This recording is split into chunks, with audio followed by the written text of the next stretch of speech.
জনিত সমস্যা। এই বিষয়ে কথা বলার জন্য আমাদের সাথে আছেন একজন প্রথিত যশা medicine specialist doctor professor Kaniz Mawla, senior consultant, neurology hospital. চলুন তার সাথে পরিচিত হই, জেনে নিই থাইরয়েডের নানা কথা। আমাদের কথা বলবো থাইরয়েড নিয়ে। আমাদের দেশে থাইরয়েডের সমস্যাটা এত বেড়ে গেছে বা এখন এত বেশি ডায়াগনোসিস হচ্ছে যে এটা কিন্তু প্রায় ঘরে ঘরে হচ্ছে। তো প্রথমে জানতে চাইবো, এই যে থাইরয়েড নিয়ে এত কথা হয় না, থাইরয়েড জিনিসটা আসলে কি? থাইরয়েড বেড়ে গেছে বলবো না, আসলে ডায়াগনোসিস বেশি হচ্ছে। থাইরয়েড একটা এন্ডোক্রাইন গ্ল্যান্ড, যেটা আমাদের নেকের সামনে, ঘাড়ের গলার সামনে থাকে।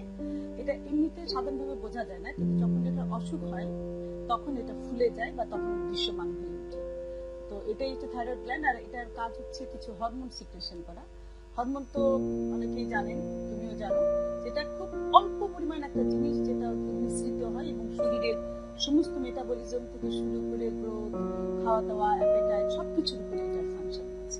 থাইরয়েড হরমোনটা এত গুরুত্বপূর্ণ কেন? বললাম মেটাবলিজম মানে শরীরের গ্রোথ, এটার উপরে নির্ভর করে শরীর কতটুকু বড় হবে, ছোট হবে, সাইজ কিরকম হবে, তার খিদা থাকে কিরকম, অ্যাপেটাইট কেমন হয়, বুদ্ধি কেমন হয়, প্রেগন্যান্সির সঙ্গে রিলেশন আছে। শরীরের সমস্ত অঙ্গে কিন্তু এই সিস্টেমে তার একটা ভূমিকা রয়েছে, ছাপ ফেলে। সাধারণত কি কি সমস্যা নিয়ে ম্যাডাম থাইরয়েডের আসে?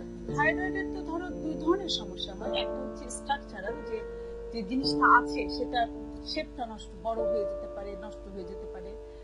এখানে দুইটা লোব আর মাঝখানে একটা স্মার্ট একটা ব্যান্ড থাকে। তো এই লোবগুলি বড় হতে পারে, ইরেগুলার হয়ে যেতে পারে, নডুলার সুইলিং হতে পারে, স্ট্রাকচারাল চেঞ্জ। স্ট্রাকচারাল চেঞ্জের মধ্যে আর একটা ফাংশনাল চেঞ্জ, মানে হরমোনটা কম অথবা বেশি হতে পারে। তো কম অথবা বেশির মধ্যে তো দুই রকম, হাইপোথাইরয়েড বলে একটা হাইপার থাইরয়েডিজম বলে। তো এটা হচ্ছে হরমোন। তো স্ট্রাকচারাল চেঞ্জ যদি বড় হয়, ছোট হয় বা ইরেগুলার হয়, তার সঙ্গে হরমোনাল চেঞ্জটাও থাকতে পারে, অনেক সময় নাও থাকে। তো ম্যাডাম আমরা তো প্রায় দেখি, এখন অবশ্য তুলনামূলকভাবে কম, যে একটা গলা একটা বড় ধরনের সুয়েলিং আছে বা ফোলা আছে, যেটাকে আমরা গলগণ্ড বলি। এটার সাথে কি সম্পর্ক? এটা ইংরেজিতে বলা হয় গয়টার, আর বাংলাতে গলগণ্ড বলা হয়। এটা সাধারণত থাইরয়েডের যে হরমোনটা নিঃসৃত হয় সেটার আয়োডিনের একটা বিশাল ভূমিকা রয়েছে। আয়োডিন লাগে এটা তৈরি হতে। তো আয়োডিন যদি ডেফিসিয়েন্সি থাকে তাহলে এই গলগণ্ডটা হয়ে যায়, ওভার অ্যাক্টিভ হতে হতে থাইরয়েডটা বড় হয়ে যায়। তো গলগণ্ড এমনি কোনো হরমোনাল ডিসঅর্ডার করে না, কিন্তু দেখতে খারাপ লাগে। একটা স্ট্রাকচারাল ডিসঅর্ডার বললাম যে তার চেহারাটা নষ্ট হয়ে যায়, স্ট্রাকচারটা নষ্ট হয়ে যায়। এটা একটা সহজ জিনিস, অপারেশন করে ফেলা যায়। এই যে আয়োডিনের অভাব, এই আয়োডিন দিলে কি এটা ঠিক হয়ে যায় নাকি অপারেশন করতে হবে? এটা কিন্তু ব্যাপার হচ্ছে যে একদম আগের থেকে, এখন তো ধরো আমাদের দেশে অনেক উন্নতি হয়েছে বিজ্ঞান, আমাদের লবণ যেটা আমরা খাই, লবণের মধ্যে আয়োডিন দিয়ে দেওয়া হয়, কাজে এই গলগণ্ডের চেহারা কিন্তু আজকাল অনেক কমে গেছে, অনেক কমে গেছে। এখন অনেক গ্রামে গঞ্জে অনেকে অনেক সময় দেখা যায়। আর মানুষ সচেতন হয়েছে, যখন একটু একটু হতে শুরু করে তখন হয়তো অপারেশন করে ফেলে। আচ্ছা, সেজন্য এটা তো বেশি দেখা যায় না। লবণ বড় হয়ে গেলে, যদি অনেক বড় হয়ে যায়, তখন কিন্তু লবণ দিলে আর কাজ হবে না, তখন সার্জারি হবে। আপনি বলছিলেন ম্যাডাম হাইপোথাইরয়েডের কথা। তো হাইপোথাইরয়েডটা কি?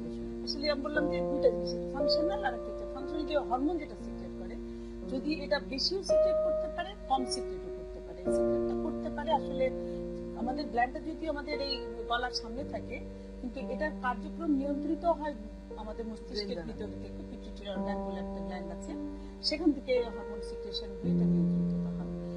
যদি বেশি হয় তাহলে সেটাকে বলা হয় হাইপারথাইরয়েডিজম। রক্তের মধ্যে হাইপারথাইরয়েডিজম, এই দুইটা হরমোন থাকে এখানে। একটা হচ্ছে থাইরক্সিন, যেটাকে আমরা সংক্ষেপে T4 বলি, আর হচ্ছে ট্রাইআয়োডোথাইরোনিন, যেটাকে আমরা T3 বলি। এই দুটো হরমোন আর কি বেশি যখন হয়ে যায়, দুটার যে কোনো একটা বেশি হলেই হয়, তবে T4টাই সাধারণত বেশি হয়। কিন্তু বেশি হয়ে গেলে হাইপারথাইরয়েডিজম বলা হয়, আর কম যখন থাকে তখন হাইপোথাইরয়েড বলা হয়। তুমি জিজ্ঞেস করছো হাইপোতে কি হয়। হাইপোর আসলে আমরা একটা মজার জিনিস, যে চেম্বারে যদি রুগী ঢোকে তাহলে কিন্তু বোঝা যাবে যে এটা সম্ভবত হাইপোথাইরয়েড হচ্ছে, কারণ টিপিক্যাল কতগুলো অ্যাপিয়ারেন্স থাকে। যেমন ধরো রুগী একটু লেথার্জিক থাকে, একটু মোটা থাকে, ফ্লপি থাকে, চোখগুলা ঢুলু ঢুলু থাকে, চোখের নিচে এগুলো ফোলা থাকে। আর যদি এসে তো সালাম আলাইকুম দেয়া বা হাই বলা তো একটা তো রেওয়াজ, তাই না? যখনই কথা বলে তখন তার গলার আওয়াজটা খসখস গলার আওয়াজ, এটা শোনা যায়। এটা শোনা গেলে বুঝতে পারি, ডাক্তাররা বুঝতে পারে, যে অন্তত গেস করতে পারে যে এটা হাইপোথাইরয়েড হতে পারে। এগুলো হচ্ছে তার অ্যাপিয়ারেন্স। আর এমনিতে রোগীর কমপ্লেইন থাকে যে ওজন বেড়ে যাচ্ছে, আচ্ছা, জিভ মোটা হয়ে যাচ্ছে, কথা বলতে কষ্ট হচ্ছে, কোল্ড ইনটলারেন্স, মানে শীত সহ্য করতে পারে না। আচ্ছা শীত বেশি বেশি শীত লাগে, যখন মানুষের পাখা চালাচ্ছে, এসিতে থাকছে, তখন তার শীত ফিলিং হচ্ছে। এইগুলো প্রেজেন্টেশন নিয়ে আসে। পালস টালস এগুলো তো ধর আমরা ডাক্তাররা ধরলে বুঝতে পারি, কিন্তু সাধারণ রোগীরা কিন্তু এই কষ্টগুলো নিয়ে আসে। তো অনেকেরই গলগণ্ডটা হয়, গয়টার যেটা হয় সেটা খোলা থাকতেও পারে, নাও থাকতে পারে। ম্যাডাম আপনার কাছে যখন আসেন আপনারা তো এমনি অ্যাপিয়ারেন্স এটা বুঝলে যেটা হাইপোথাইরয়েড, এছাড়া আর কি কি পরীক্ষা করেন আপনারা? না, আরো দুটো খুব ইম্পর্টেন্ট জিনিস থাকে, কনস্টিপেশন, যেটা আমরা মানে কোষ্ঠকাঠিন্য, এটা কিন্তু আমরা অনেক সময় ইগনোর করি। সিম্পল কোষ্ঠকাঠিন্য রোগীরা বলে যে পায়খানা খুব পাশা, 4-5 দিন 6 দিন পর পর একবার হয়।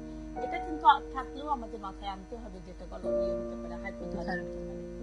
তো হাইপো হোক অথবা হাইপারথাইরয়েডিজম, যেটাই হোক না কেন, এটার জন্য পরীক্ষাগুলো কিন্তু অতি সাধারণ। আচ্ছা অতি সাধারণ, এই যে রক্তের, যেমন বললাম যে T4 আর T3, এই দুটো টেস্ট, আর সঙ্গে থাইরয়েড স্টিমুলেটিং হরমোন TSH, এটা যেটা ব্রেন থেকে নিঃসৃত হয়ে থাইরয়েডের কার্যক্রমটা পরিচালনা করে, এই তিনটা টেস্ট যদি সিম্পলি করা হয় তাহলে কিন্তু আমরা বুঝতে পারি যে রক্তের পরিমাণটা কত। তো এগুলো করা হয়। তারপরে প্রয়োজন বোধে যদি অন্য কিছু সাসপেক্ট করা হয় তখন অ্যান্টিবডি দেখা হয়, কারণ এটা অনেকগুলো অসুখ আছে থাইরয়েডের, যেটা অটোইমিউন ডিজিজ। অ্যান্টিবডি দেখা হয়, আয়োডিন লেভেল দেখা হয়, আলট্রাসোনোগ্রাম করে দেখা হয় যে থাইরয়েড গ্ল্যান্ড বড় হচ্ছে কিনা। ক্যান্সার যদি সন্দেহ করা হয় তাহলে সিটি স্ক্যান বা আলট্রাসোনোগ্রাম করা হয়। আরো পরীক্ষা আছে, বায়োপসি করা হয়। এবং আনুষঙ্গিক টেস্ট, যেটা এটার সঙ্গে যে পারিপার্শ্বিক যে ক্ষয়ক্ষতি হয় সেগুলো টেস্ট করা হয়। সাধারণভাবে যখন এরকম হাইপোথাইরয়েড বা থাইরয়েড কম হরমোন নিয়ে আসেন কি ধরনের চিকিৎসা ম্যাডাম আপনারা করেন? থাইরয়েড যেমন এটা খুব বললাম যে পরীক্ষাও যেমন খুব সহজ, চিকিৎসাটাও খুব, রিপ্লেসমেন্ট। যেমন আমাদের ডায়াবেটিসে ইনসুলিনের অভাবে ডায়াবেটিস যেমন হয়, এখন প্যারালাল ডিজিজ আমি রোগীদেরকে এভাবেই বুঝিয়ে বলি যে এটা একটা লাইফ লং ডিজিজ বলতে পারি। আচ্ছা যদি দেখা যায় যে হাইপোথাইরয়েড আছে, এটার জন্য আরো একটা জিনিস কিন্তু হয়, যেটা আমি তখন বলার সুযোগ পাইনি, যে অনেক সময় ফার্টিলিটির প্রবলেম হয়, কনসিভ করে না মেয়েরা, বাচ্চা কাচ্চা হচ্ছে না, তখন কিন্তু এটা মাথায় রাখতে হবে যেটা হাইপোথাইরয়েডও হতে পারে। এটার জন্য মাসিকের ইরেগুলারিটি হতে পারে, বাচ্চা কনসিভ করে না, এগুলো হয়। কাজে একটা সিম্পল ডিজিজ বা একটা সিম্পল টেস্ট করলে ডায়াগনোসিস হয় এবং চিকিৎসাটাও সিম্পল, জাস্ট রিপ্লেসমেন্ট। এই যে থাইরয়েড হরমোনটা ট্যাবলেট ফর্মে রিপ্লেস করে দেয়, বেশিরভাগ ক্ষেত্রেই সেটা করলেই এটা কি ম্যাডাম ওই ডায়াবেটিসের মধ্যে সারা জীবন মোটামুটি সারা জীবন খেতে হবে। এবং কিছুদিন পর পর ধরো ডিপেন্ড করে যে কতটুকু বেশি সিভিয়ার আছে, 6 মাস বা 9 মাস বা 1 বছর পর পর চেক করে করে ডোজটা আবার রিঅ্যাডজাস্ট করতে লাগলে করতে হবে। আমরা অনেক সময় দেখেছি যে হয়তো কারো হার্টের প্রবলেম আছে, তখন আপনারা একটু থাইরয়েডটা একটু ব্যালেন্স করে দেন, এটা কেন? এটা কিন্তু ডায়াগনোসিস হলেই সঙ্গে সঙ্গে দিয়ে দেওয়া যাবে না একবার হাই ডোজ। আচ্ছা এটা গ্র্যাজুয়ালি বাড়াতে হয়। আর এই যে থাইরক্সিনের, এটা হার্টের, আমি বলেছি না সব সিস্টেমের উপরে এটার ভূমিকা রয়েছে, তো হার্টের উপরেও এর ভূমিকা আছে। থাইরক্স যেটা রিপ্লেসমেন্ট করা হয়, পালস রেট বাড়িয়ে দেয়, হার্টের অ্যাক্টিভিটি বাড়িয়ে দেয়, মেটাবলিজমটা বাড়িয়ে দেয়। তো সেই জন্য যাদের হার্টের অসুখ আছে তাদের ক্ষেত্রে খুব সচেতন ভাবে দিতে হবে, খুব কেয়ারফুলি দিতে হবে। এই জন্য যে খুব লো ডোজে শুরু করতে হবে, কারণ হার্ট তো দুর্বল, সেখান থেকে একটু হার্ট স্টিমুলেট করানো হয় হঠাৎ করে হার্ট ফেল করে যেতে পারে। এই জন্য খুব লো ডোজে স্টার্ট করে এবং প্রতি 3 সপ্তাহ পর পর দেখে চেক করে তারপরে গ্র্যাজুয়ালি বাড়াতে হবে। মানে আমাদের সময় হয়ে গেল, এ পর্যায়ে একটা বিজ্ঞাপন বিরতি পরে আমরা আবার আলোচনা করছি। দর্শক, সময় হয়ে গেল স্ট্যান্ডার্ড হেলথ টিপস অনুসারে একটি বিজ্ঞাপন বিরতি। কথা বলছিলাম ডক্টর কানিজ মাওলার সাথে থাইরয়েড নিয়ে। আসুন আলোচনায় ফিরে। আমরা তো আলোচনা করছিলাম থাইরয়েড জনিত নানা সমস্যা নিয়ে। আপনি বলছিলেন হাইপোথাইরয়েড বা থাইরয়েডটা যদি কমে যায় তখন কি? এখন জানতে চাইবো হাইপার থাইরয়েড বা থাইরয়েড হরমোন যদি বেড়ে যায় তখন কি সমস্যা হয়? থাইরয়েড যদি বেড়ে যায় সেটাকে থাইরয়েডক্সিকোসিস বলা হয়। এটার মধ্যে একটা জিনিস তোমরা তো অনেক সময় অনেক লোক দেখে যারা ওয়াটারের কথা তুমি বললে, আরেকটা থাকে যে অনেক বড় বড় চোখ। আচ্ছা যে এক্সাথমাসিস বড় বড় চোখ নিয়ে রাস্তাঘাটে হাঁটে, এটাও কিন্তু ওই রুগী ঢুকলেও বোঝা যায়। তো এইসব ক্ষেত্রে রুগীরা থাকে একটু থিন বিল থাকে, একটু রেস্টলেস থাকে, নার্ভাস থাকে, ইনক্রিজ সোয়েটিং হয়, হাত পা ঘামে। রুগী এসে কমপ্লেন করে যে আমার খুব বেশি ঘাম হয় সারাদিন, আর হয়তো কোনো কমপ্লেন নেই, মানে যে কোনো একটা প্রেজেন্টেশন নিয়েও আসতে পারে রুগীরা, খুব ঘাম হয় বেশি, অথবা অস্থির লাগে, অথবা বারবার পাতলা পায়খানা হয় বা লুজ মোশন হয়, অথবা ঘুম হয় না, মানে অস্থিরতার যত চিহ্ন আছে সবগুলি থাকে, যেটা অনেক সময় কিন্তু কনফিউশন হয়ে যায় ডায়াবেটিসের রোগীদের সঙ্গে।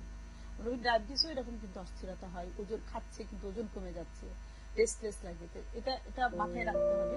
তো এটা আমরা থাইরয়েডক্সিকোসিস বলি। এটার মধ্যে 2-3টা ভাগ আছে। একটা হচ্ছে গ্রেভস ডিজিজ, একটা আছে। আচ্ছা গ্রেভস ডিজিজটাই বেশি হয় এবং এটাই সবচেয়ে কঠিন আর কি। তো এখানে বেশিরভাগ সময় যে আমি যেগুলি বললাম তার সঙ্গে আরেকটা জিনিস যেটা থাকে, রুগীর তো নার্ভাসনেস এমনি থাকে, হাত কাঁপে, যখন হ্যান্ডশেক করতে, আমাদের তো হ্যান্ডশেক করি, আমি তো সালাম দিই, যখন হ্যান্ডশেক করতে হাত বাড়ায় দেখা যায় হাত পা এমনি করে কাঁপছে। তো সেই জিনিসগুলি দেখলে ডাক্তাররা সন্দেহ করতে পারে। আর গ্রেভস ডিজিজে যেটা হয়, চোখের তারাগুলি বেশ প্রমিনেন্ট থাকে এবং বাইরে চলে আসে, সেটাকে আমরা মেডিকেল টার্মে এক্সাপথালমাস বলি। এটা দেখলে এটা এটা যে গ্রেভস ডিজিজ যেই মাস্ট হয় তা না, অন্য সময়ও হতে পারে, বাট গ্রেভস ডিজিজ থাইরয়েডক্সিকোসিসের সঙ্গে এটার সম্পর্কটা অনেক বেশি।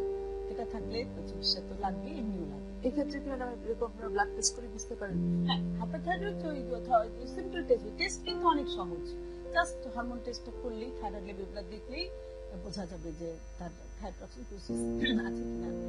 আর যদি এর বেশি সন্দেহ করা হয় তখন অন্যান্য আনুষঙ্গিক পরীক্ষা করো।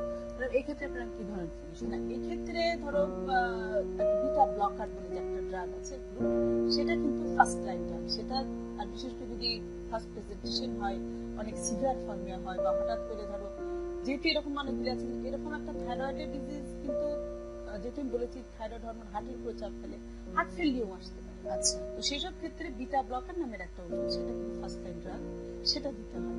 সেটা দিলে সঙ্গে সঙ্গে একটা হাই ডোজ দিতে হয়, এটা দিলে কমে আসে। এবং প্রাথমিক অবস্থায় এটা কিছুদিন দিয়ে 2-3 সপ্তাহ দিয়ে কার্বিমাজল গ্রুপ, এটা হচ্ছে থাইরয়েডের জন্য চিকিৎসা। আরো অনেক আছে, ড্রাগস আছে। আমরা একটু যদি সুযোগ পাই, আমরা কি কি ধরনের চিকিৎসা দেওয়া হয় থাইরয়েড আলাপ করবো। তো এটাই হচ্ছে চিকিৎসা। প্রথম বিটা ব্লকার দিয়ে পালস রেট, অস্থিরতা এগুলো একটু কমে গেলে তারপর কার্বিমাজল দেওয়া হয়। কার্বিমাজল এটা যেমন আমি একটু হাইপারথাইরয়েডে বলেছিলাম যে লাইফ লং রিপ্লেসমেন্ট লাগে, হাইপারথাইরয়েডে কিন্তু লাইফ লং লাগে না। আচ্ছা, তাহলে ম্যাডাম এটা আপনারা বুঝেন কিভাবে যে এটা এখন ওষুধটা অফ করবো বা কমিয়ে দিব? রুগীর লক্ষণ দেখে, রুগীর লক্ষণ টক্ষণ যদি একদম ভালো, যে মোটামুটি 2 বছর 2.5 বছর পর্যন্ত দেওয়ার পরে রুগীর লক্ষণ টক্ষণ সব কমে যায়, স্টেবল হয়ে যায়, এবং পরপর 2-3 বার টেস্ট করে যদি দেখা যায় যে না, তার ব্লাড লেভেলটা, থাইরয়েডের লেভেলটা মেনটেন আছে, তাহলে ওষুধ বন্ধ করে দেওয়া যেতে পারে। এই সময় কি আপনারা রোগীর কোনো বিশেষ ধরনের অ্যাডভাইস দেন? হ্যাঁ, তুমি ভালো প্রশ্ন, যেহেতু তুমি ডাক্তার, তুমি প্রশ্নগুলো মাথায় আছে, ঠিকই বলেছো।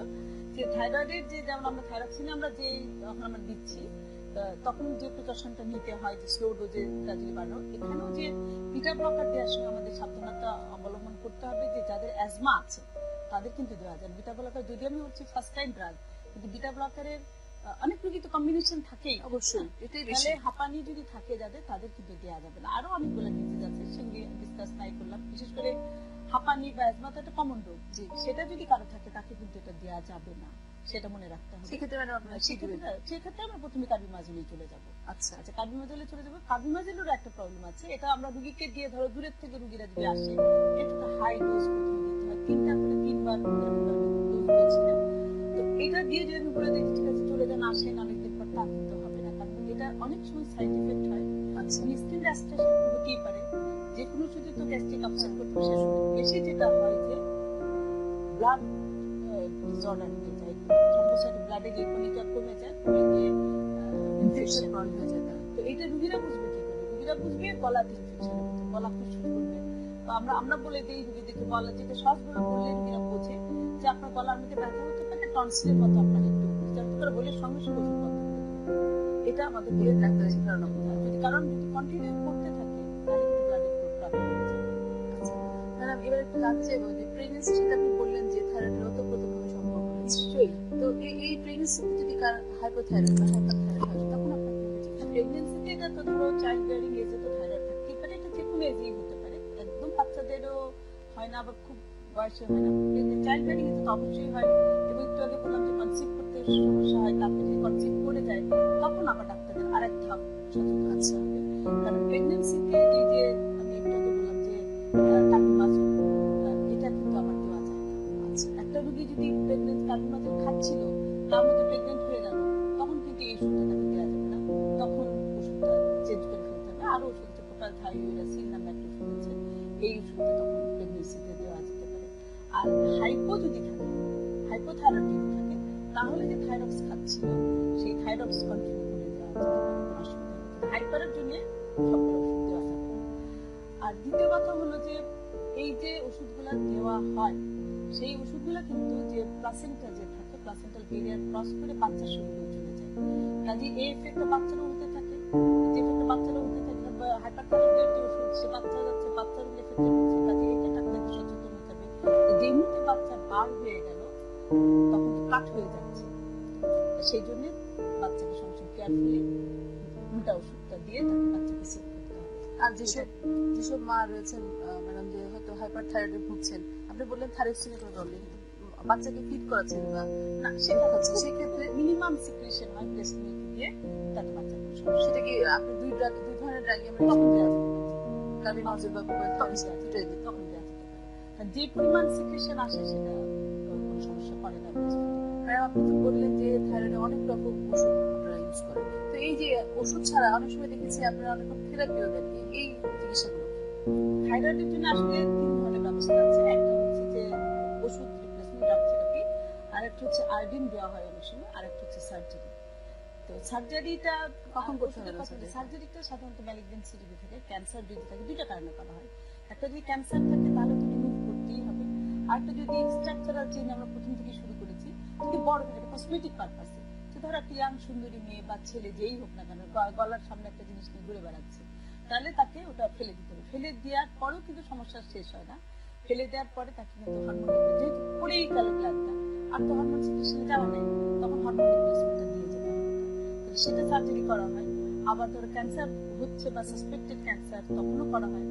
আবার পেশেন্টের কমপ্লায়েন্স থাকে না, অনেক সময় কিন্তু অনেক ইচ্ছাকৃতভাবে, একটা মজার কথা ভুলে গেছি বলতে, অনেক যারা মোটা সোটা মেয়ে বা ছেলে, তারা কিন্তু নিজেরাই অনেক সময় ফিটনেস ভাবে এই থাইরক্সিন খায় রোগা হওয়ার জন্য। তো সেরকম যদি ড্রাগ কমপ্লায়েন্স না থাকে, যে ঠিকমতো খাচ্ছে কি খাচ্ছে না, সেক্ষেত্রেও কিন্তু অপারেশনের একটা ব্যাপার থাকে। তো সেগুলো ডিসাইড করতে হবে। ম্যাডাম আমরা চলে এসেছি অনুষ্ঠানের প্রায় শেষ দিকে, আপনি যদি আমার দর্শকদের উদ্দেশ্যে বলতেন যে যারা থাইরয়েডের রোগী স্পেশালি রয়েছেন কি করলে তারা ভালো থাকবে? থাইরয়েডের যারা ভুগছেন তাদের আসলে আমি যে বললাম, এতক্ষণ আলোচনা করলাম যে ওষুধ খুবই সহজ, সিম্পল। যদি ক্যান্সার না হয়, সাধারণ যদি হরমোনাল প্রবলেম হয়, ডেফিসিয়েন্সি অথবা হাইপার, তাহলে ওষুধটা কন্টিনিউ করবেন। আর এই ক্ষেত্রে ওজনের কথা বলেছি, হাইপার যদি হয় তাহলে তো ওজন কমে যেতে থাকে, খাওয়া দাওয়া নিয়মিত করবেন। হাইপার বা হাইপোথাইরয়েড কোনোটার জন্যই তেমন ওষুধের বা খাদ্যের কোনো ওষুধ খেতে হবে, খাদ্যের কোনো বাদ বিচার নেই। খাদ্য আপনি সবকিছু খেতে পারেন, অ্যাক্টিভ থাকবেন, ব্যায়াম করবেন, এবং অন্যান্য অসুখ যদি কোমরবিডিটিস যদি সঙ্গে থাকে তাহলে সেগুলি নিয়ন্ত্রণে রাখতে হবে। আর তারপরেও কিন্তু আপনাকে মধ্যে মধ্যে হরমোন লেভেল চেক করে দেখতে হবে যে সেটা ঠিক আছে কিনা। আর অনেক সময় থাইরয়েডের যাদের গলগণ্ড আছে, অনেক সময় গলগণ্ড থেকে কিন্তু ক্যান্সার হয়ে যেতে পারে। তো সেটার জন্য ডাক্তারের পরামর্শ নিয়ে মধ্যে মধ্যে চেক করতেই হবে যে এগুলা ঠিক আছে নাকি আরো খারাপ হতে পারে। আমরা চলে এলাম অনুষ্ঠানে একদম শেষ দিকে। আমরা জানি আপনি অনেক ব্যস্ত থাকেন, এই ব্যস্ততার মধ্যে আমাদের এই সময় দেওয়ার জন্য তারপরও রোগীদের যদি কিছু, জনসাধারণের যদি কিছু উপকার হয়, আমি তার জন্য খুশি থাকি। শুনলেন তো, একটু যদি সতর্ক থাকি তাহলে কিন্তু অনেক বড় বড় রোগ থেকে আমরা মুক্ত থাকতে পারি। যে কোনো ম্যাডাম যে সিমটমগুলো বললেন তার একটু দেখা মাত্র দ্রুত চিকিৎসকের শরণাপন্ন হন। সামান্য একটু ওষুধই আপনাকে বাঁচাতে পারে বড় বড় অসুখ থেকে। দর্শক, সময় হয়ে গেল আজকের অনুষ্ঠানে 7 হেলথ টিপস। চলুন দেখে কি আছে আজকের টিপস। শীতকালে ত্বকের যত্ন। শীতকালে শুষ্ক শীতল হাওয়া ও বাতাসে বেড়ে যাওয়া ধুলাবালুর কারণে ত্বক হয়ে যায় খসখসে ও মলিন। এর ফলে দেখা দেয় নানা সমস্যা, যেমন ত্বক ফেটে যাওয়া, ত্বকে চুলকানি ইত্যাদি। তাই শীতকালে ত্বকের সুস্বাস্থ্য রক্ষায় দরকার বাড়তি যত্ন ও সতর্কতা। ত্বকের শুষ্কতা। শীতে শুষ্ক আবহাওয়ার জন্য ত্বক স্বাভাবিক আর্দ্রতা দ্রুত হারিয়ে ফেলে। তাই শীতকালে গোসলের সময় সাবান কম ব্যবহার করুন, আর করলেও ময়েশ্চারাইজিং সাবান ব্যবহার করুন। এতে ত্বকে খসখসে ভাব কমে আসবে। রাতে ঘুমানোর আগে ও গোসলের পর নিয়মিত ময়েশ্চারাইজিং লোশন ব্যবহার করলে ত্বকের খসখসে ভাব দূর হবে। শীতের সময় চুলে খুশকির উপদ্রব বেড়ে যায়। খুশকি মুক্ত থাকতে নিয়মিত সপ্তাহে 2 দিন কিনোকোনাজল শ্যাম্পু ব্যবহার করুন। হাতের তালু ও পায়ের তলার যত্ন।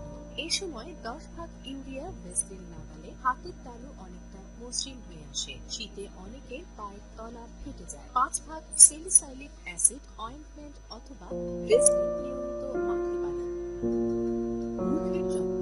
ভালো ময়েশ্চারাইজার যুক্ত ক্রিম ব্যবহার করতে পারেন। যাদের ব্রণের সমস্যা আছে তারা ক্রিমের সঙ্গে একটু পানি মিশিয়ে নিতে পারেন। ঠোঁটের যত্ন।